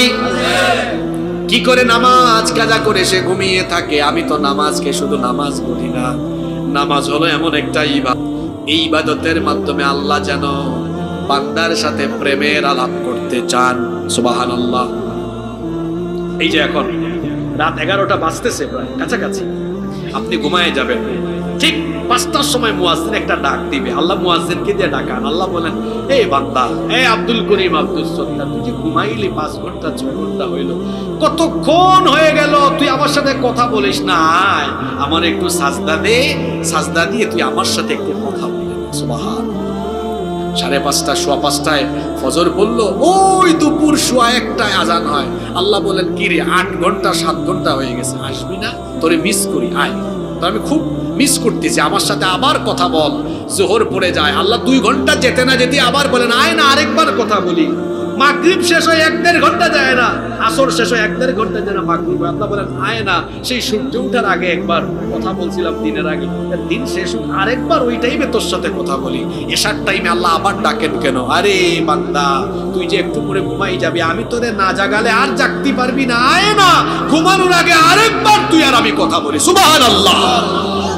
সালাত is a conversation between Almighty Allah and the slave. নামাজ হচ্ছে আল্লাহ আর বান্দার কথা বলার জায়গা। সুবহানাল্লাহ।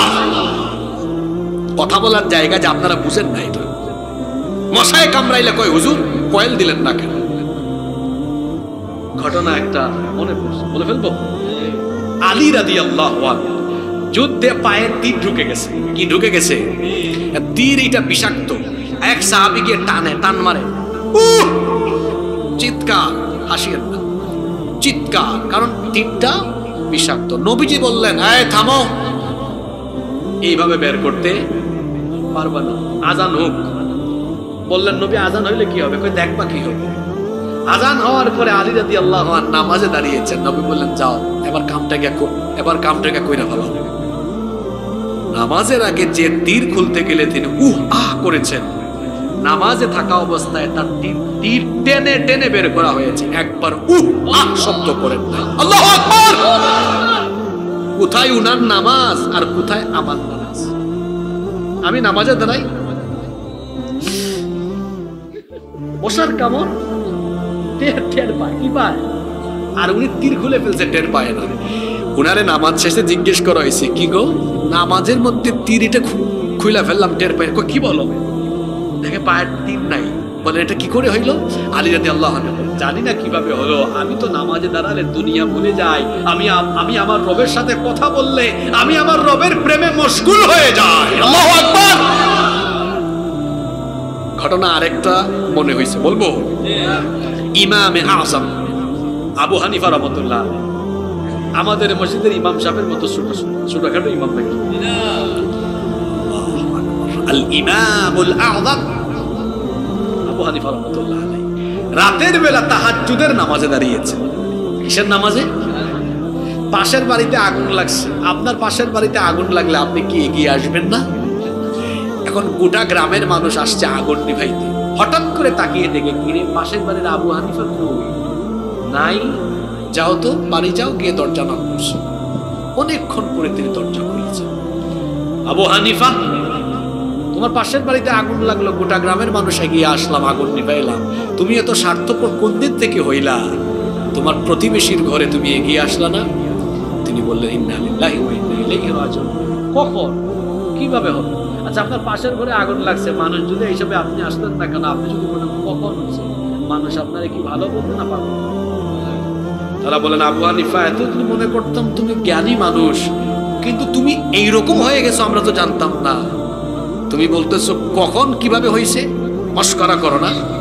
তিনি বললেন, আল্লাহর কসম, সত্যি কিছুই টের পাইনি, কিছু জানি না আমি, কারণ তোমরা সবাই মিলে যখন আমার প্রতিবেশীর ঘরের আগুন নিভানোর কাজে ব্যস্ত ছিলা, তখন তো আমি জাহান্নামের আগুন যেন আমাকে পুরাতে না পারে, জাহান্নামের আগুন নিভানোর কাজে আমি আমার রবকে সাজদা দিয়ে তার প্রেমে আমি মশগুল ছিলাম। আল্লাহু আকবার। এই হলো তাদের নামাজ। আর আমাদের নামাজ এটা ওঠে। আল্লাহ আমাদেরকে খুশুয়ের সাথে নামাজ আদায়ের তৌফিক দেন। আমিন। নামাজ প্রথম প্রশ্নই হবে কিয়ামতে নামাজের ব্যাপারে। যুবক ভাইয়েরা একটু লক্ষ্য করেন, আমি তো যুবক, আপনাদের সুখ দুঃখ বুঝি, আমি আপনাদের কিছু কথা আমি সামনে রাখছি, মূল কথা। কিছু দুঃখ সুখ আছেন আপনাদের, এগুলো আমি বলবো, তবে ভয় পাইয়েন না, বেশি লেট করবো না ইনশাআল্লাহ। যুবক ভাইরা আমার দিকে তাকান, যুবক ভাইরা একটু লক্ষ্য করেন। এখন রুকুও দেওয়া যায়, সাজদাও দেওয়া, শক্তি আছে না শরীরে? খুব শক্তি এখন। আচ্ছা, মাঝে মাঝে তাকাবেন, মসজিদে যাবেন অথবা কোনো বাড়িতে গিয়ে দেখবেন একেবারে বয়সের ভারে নুজ্জ বয়স্ক বাবা রুকুও দিতে পারে না, সাজদাও দিতে। যত পারেন যৌবনে আল্লাহকে সিজদা করেন, কারণ বুড়া বয়সে এমন বহু মানুষ রুকু সাজদা ছাড়া ইশারায় নামাজ পড়ে আফসোস করে, আহারে যদি আমি যৌবনের মতো রুকু দিতে পারতাম, সাজদা দিতে পারতাম। ও যুবক ভাইয়েরা, এখন আছে, এখন দাও, কারণ এখনকার প্রতিটি সাজদা অনেক দামি। সুবহানাল্লাহ। কত দামি, কত দামি! কিয়ামতের দিন আল্লাহ বলবেন, ওই যুবকগুলো কোথায়? কাশীনগরের যুবক। ফেরেশতা বলবে, আল্লাহ কোন যুবক? চিনো না? ওই যুবক যার বয়স 18, 20, 25, 30 বছর ছিল, আজান হলেই সবার আগে মসজিদে গিয়েছে। কাশীনগরের ওই যুবকগুলারে আনো, আর তাদেরকে হাসরের মাঠে যেন কষ্ট না হয় আমার আরশের ছায়ার নিচে রাখো। সুবহানাল্লাহ। কাশীনগরের যুবক ভাইরা আরশের ছায়ায় কিয়ামতে আমরা স্থান চাই কি চাই না? নামাজে যাবেন তো? সবাই জান্নাত চান তো? এত আস্তে বললেন, জান্নাত চান তো? জান্নাত আপনাদেরকে দেওয়ার বেলা আল্লাহ কি কৃপণ? নাউজুবিল্লাহ। আল্লাহও জান্নাত আপনাদেরকে দিতে চান, আপনারাও জান্নাত পেতে চান। এজন্য আল্লাহ কি করছেন জানেন? আল্লাহ তো আপনাকে ভালোবেসে জান্নাত দিতে চান। এজন্য ডেইলি একবার না, দুইবারও না, তিনবারও না, চারবারও না, ডেইলি আল্লাহ আপনাকে 5 বার ডাকেন, আয় না, আয় না, মসজিদে আয়, জামাতে আয়, সাজদা দে, আর তোর জন্য বানানো জান্নাতের চাবিটা আমার কাছ থেকে নিয়ে নে। সুবহানাল্লাহ। আপনার একটা বিল্ডিং তালা দেওয়া আছে, চাবি ছাড়া ঢুকতে পারবেন? তো জান্নাত তো আপনার জন্য বানানো আছে, ওইটার চাবি লাগবে না? ওইটার চাবির নাম হলো, জোরে বলতে হবে, চাবির নাম হলো, চাবির নাম হলো জান্নাতে যেতে চায়, নামাজে যেতে চায়। কি জাতের ইমানদার! ওই যে বললাম, ইমানের কোনো খবরই।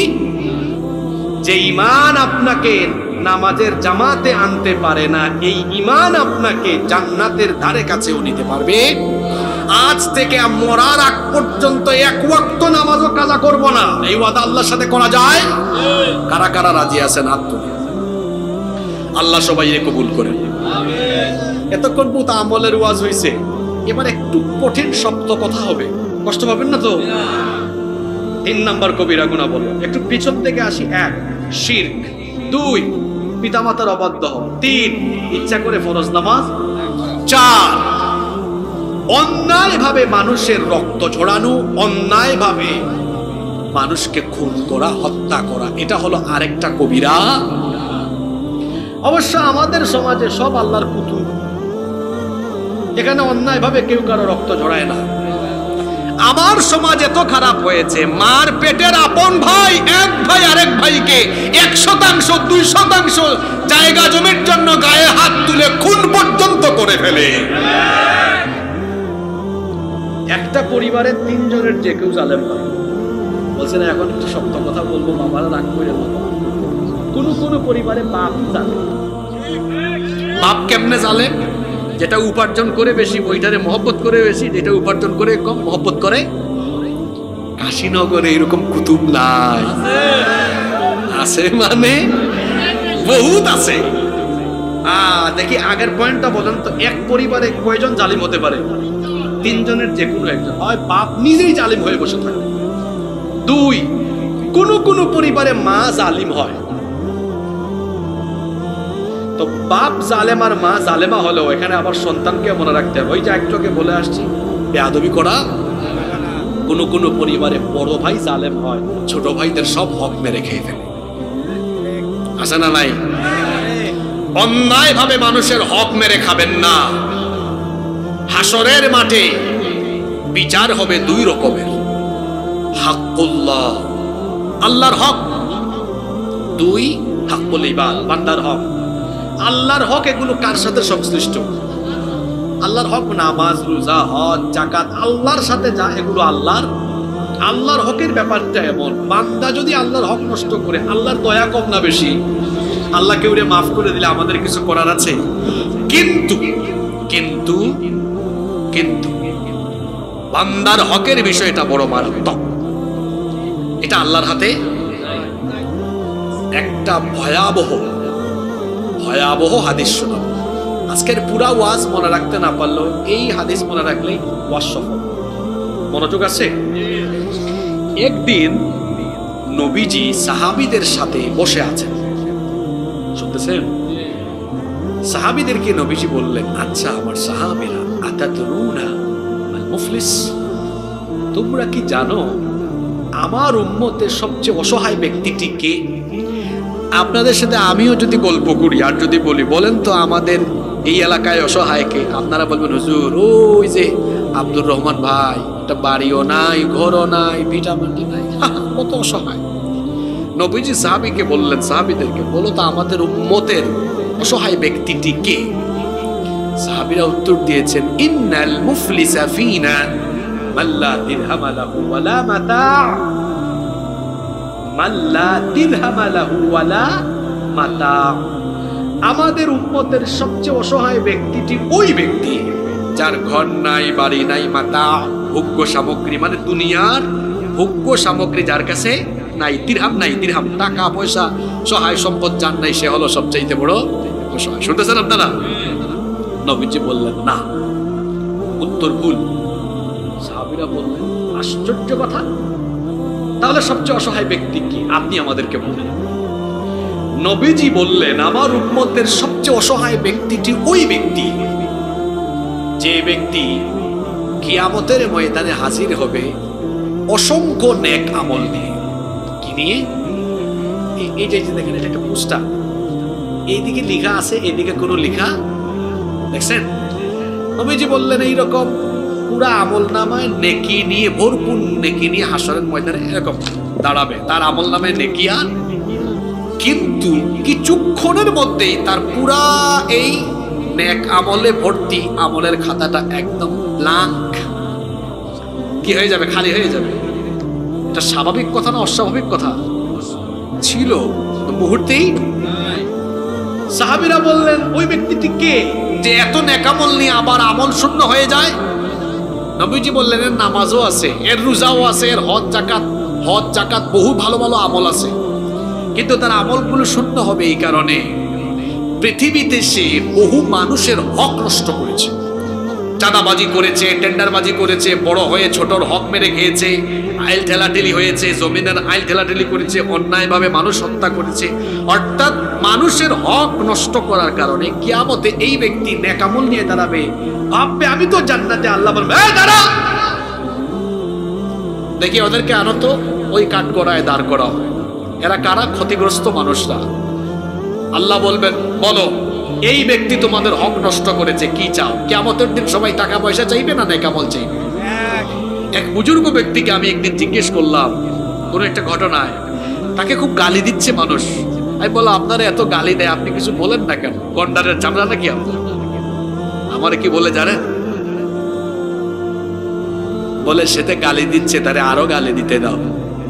এমনিতেই আমি কম নেকির মানুষ, কিয়ামতের ময়দানে আমি যদি কারো কাছ থেকে একটু নেক নেওয়ার সুযোগ পাই তো অসুবিধা কি? তার কাম সে করুক, আমি বুঝতেছি আমার কি ফায়দা। এই জন্য বুদ্ধিমান মানুষরা সব দেখে শুনে চুপচাপ নীরব থাকে, সে বুঝে চুপ থাকার ভেতরে সফলতা আছে। কথা বেশি বলবেন, কথার নাম লতা, ধরা খাবেন। যত কম বলবেন তত ভালো থাকবেন। কথা বুঝতে পেরেছেন? আল্লাহ বলবেন, কি রে তোমরা কি চাও? এরা বলবে, আল্লাহ আমরা তো আমলই চাই, আমার এইটা নষ্ট করছে, আমার ওইটা নষ্ট করছে। আল্লাহ বলবেন, দে দে, দেওয়া আরম্ভ করবে। তাকান আমার দিকে, দিতে দিতে দিতে দিতে দিতে দিতে কি হয়ে গেছে? কিন্তু কিন্তু কিন্তু পাওনাদারের লাইন এখনো। নবীজি বললেন, এত নেক আমল করেও কিয়ামতের দিন যে ব্যক্তি এইরকম হয়ে যাবে, সে হলো আমার উম্মতের সবচাইতে অসহায় ব্যক্তি। কথা বুঝতে পেরেছেন? মানুষের হক নষ্ট করবেন, মানুষের হক নষ্ট করবেন। পিতামাতার হক নষ্ট করবেন না, বাপ মা সন্তানের হক নষ্ট করবেন না, ভাই ভাইয়ের হক নষ্ট করবেন না, ভাই বোনের হক নষ্ট করবেন না, স্বামী স্ত্রীর হক নষ্ট করবেন না, স্ত্রী স্বামীর হক নষ্ট করবেন না, প্রতিবেশীর হক নষ্ট করবেন না, জনপ্রতিনিধি হলে জনগণের হক নষ্ট করবেন না, রাষ্ট্রে ক্ষমতায় থাকলে পরে নিরপরাধ মানুষকে অপরাধী বানিয়ে ফাঁসি দিবেন না। খবর আছে, এটা খবর আছে। বান্দার হক নষ্ট করলে আল্লাহ ওই ব্যক্তিকে মাফ করে না ততক্ষণ, বান্দার হক বান্দাকে ফিরিয়ে দেয় না যতক্ষণ বা তার কাছ থেকে মাফ চেয়ে নিবে না। কিয়ামতের দিন এই যে হাক্কুল্লাহ আর হাক্কুল ইবাদ, আল্লাহর হক বান্দার হকের বিচার আরম্ভ হবে। আল্লাহর হকের বিচার আরম্ভ হবে নামাজ দিয়ে, আর বান্দার হকের বিচার আরম্ভ হবে অন্যায়ভাবে রক্তপাত দিয়ে। যারা অন্যায়ভাবে মানুষের রক্ত ঝরায়, অন্যায়ভাবে মানুষকে জেলখানায় ঢুকায়, অন্যায়ভাবে নিরপরাধ মানুষকে যারা ফাঁসির কাস্টে ঝুলায়, অন্যায়ভাবে যারা মানুষের মাল নষ্ট করে, অন্যায়ভাবে যারা মানুষের উপর জুলুম করে, তাই সেই সকল ব্যাপারে কিয়ামতের দিন হিসাব চাইবেন। যিনি জোরে বলেন তিনি কি? বুখারী মুসলিম ইবনে মাজার হাদিস, আউয়ালু মা ইউকদা বাইনান নাসি ইয়াউমাল কিয়ামাতি ফিদ দিমা। আল্লাহর নবী বলেছেন কিয়ামতের দিন মানবাধিকার সম্পর্কিত সর্বপ্রথম হিসাব হবে রক্তের হিসাব। আল্লাহ তাআলা রক্তের হিসাব চাইবেন। আল্লাহ বলবেন, বলো তুমি কেন অমুক বান্দার রক্ত ঝরিয়েছো? আহারে, আজকে নিরপরাধ মানুষগুলো অপরাধী হয়ে যায়। আর গত 15 বছর তো আমরা ফেরাউনের দলের কাজ কারবার দেখেছি। বহু নিরপরাধ মানুষকে এই ফেরাউনের দল অপরাধী বানিয়ে নির্মম ভাবে তাদেরকে দুনিয়া থেকে তারা নির্মম ভাবে হত্যা করে তাদেরকে শহীদ করে দিয়েছে। কি অপরাধ ছিল আল্লামা সাইদির? হ্যাঁ, কোনো অপরাধী ছিল না, একমাত্র মানুষকে কোরআন মুখে করা, এটাই ছিল তার অপরাধ। এই অপরাধে তারা তাকে অন্যায়ভাবে ফাঁসির রায় দিয়ে হত্যা করতে চেয়েছিল, জনগণের রোষানলে পড়ে পারে নাই, অন্যায়ভাবে কারাগারে রাখলো, এরপরে চিকিৎসার নাম করে অন্যায়ভাবে তারা তাকে হত্যা করলো। বাংলাদেশের মানুষ এই হিসাব আপনাদের কাছ থেকে নিয়েই ছাড়বে।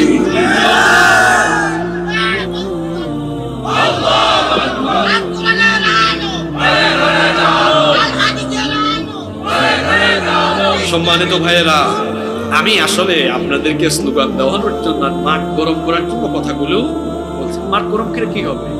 কথাগুলো বুঝতে হবে। কোন মানুষের হক নষ্ট করা সাবধান হতে হবে। আল্লাহ তৌফিক দেন। অনেক কষ্ট হয়েছে, আমি আপনাদেরকে আর একটা পয়েন্ট বলে আপনাদেরকে নিয়ে মোনাজাত করব। কে উঠবেন? হয়তো বড় জোর আমি 5 মিনিট নিব। কয়টা কবিরা গুনাহ বলছি, কথা বলছি। 1, ভুলে গেছেন না? আল্লাহর সাথে 2, পিতামাতার অবাধ্য হওয়া। 3, নামাজ ছেড়ে দেওয়া। 4, অন্যায়ভাবে মানুষের হক নষ্ট করা। 5, জিনা, ব্যভিচার, পরকীয়ায় লিপ্ত হওয়া। এটা আরেকটা কবিরা গুনাহ। এই রোগ আমাদের সমাজে একদম নাই গো। জি, জিনা হলো একটা মারাত্মক গুনাহ। এজন্য আল্লাহ তাআলা বলছেন, ওয়ালা ইয়াজনুনা ওয়া মান ইয়াফআল যালিকা ইয়ালকা আসামা। জিনা করো না, কারণ এটা হলো অত্যন্ত মারাত্মক অপরাধ। ইউদাআফু লাহুল আযাবু ইয়াউমাল কিয়ামাহ। এটা যারা করবে কিয়ামতের দিন তারা দ্বিগুণ শাস্তি পাবে। ওয়া ইয়াখলুদু ফীহি মুহানা, এবং সেখানে তাদেরকে চিরস্থায়ীভাবে লাঞ্ছিত করা হবে। আজ আমার দেশের যুব সমাজ, কথা শুনতেছেন? একটা মারাত্মক হাদিস শোনা, কলিজা কেঁপে উঠবে ভয়ের চোটে। আজ আমার সমাজের অনেক যুবক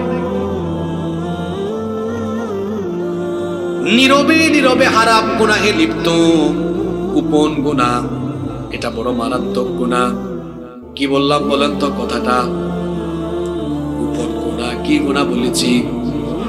গোপনে গোপনে গুনাহ করে এমন মানুষ বহু আমাদের সমাজে আছে না নাই? গোপন গুনাহ বড় মারাত্মক গুনাহ। আর গোপন গুনাহের আকর্ষণীয় উপাদানের নাম হলো এই মোবাইল। এটা বড় আকর্ষণীয় উপাদান, গুনাহের বড় চমৎকার আকর্ষণীয় উপাদান। আল্লাহ নবী বলেছেন, কিয়ামতের ময়দানে এমন বহু ব্যক্তি নেক আমল নিয়ে দাঁড়াবে। তিহামার শুভ্র পর্বতমালার কথা নবীজি হাদিসে বলেছেন। আল্লাহর নবী বলেছেন তিহামার শুভ্র পর্বতমালার মতো, সাদা পর্বতমালার মতো পর্বতের সমান নেকি নিয়ে কোন যুবক হাজির হবে, কোন বান্দা হাজির হবে, কিন্তু এক মুহূর্তেই তার সকল আমল বালু হয়ে উড়ে যাবে। জিজ্ঞেস করা হলো ওই ব্যক্তিটি কে? আল্লাহর নবী বললেন হলো সেই ব্যক্তি যে ব্যক্তি প্রকাশ্যে ভালো কাজ করে, কিন্তু একাকী নীরবে নিভৃতে যখন যায় তখন সে হারাম বা গোপন গুনাহ করে। আর এই গুনাহে লিপ্ত বেশি যুবক।